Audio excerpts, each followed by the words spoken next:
जी हाँ दोस्तों, आज के इस गाने की जितने भी तारीफ़ किया जाए उतना ही कम पड़ेगा, क्योंकि भाई इतना तगड़ा और बवाल गाना लिखे हैं अखिलेश कश्यप, जिसका कोई जोड़ा नहीं। आप लोग देखे होंगे अभी कितना तगड़ा वायरल हो रहा है ये गाना।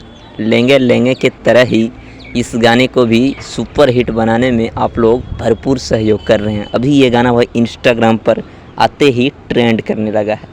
तो ये जोड़ी भाई बरकरार रहना चाहिए। खेसारी लाल यादव और सपना चौहान का एकदम हाई लेवल का गाना शूटिंग हुआ था रवि पंडित के द्वारा। तो आप लोग जान सकते हैं किस प्रकार का गाना है, और वो गाने में बखूबी दिख भी रहा है।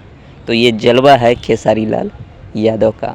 क्या आवाज़ में गाए हैं इसमें खुशी कक्कर ने, एकदम तगड़ा भाई, गजब का सुनने में लग रहा है। आप लोगों को कैसा लगा बताइएगा कमेंट करके।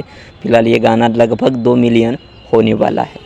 गोरी तो हर गलिया एकदम गर्दा मचा के रखिए। मिलते हैं फिर नेक्स्ट वीडियो में। थैंक्स फॉर वॉचिंग भाई, लव यू ऑल।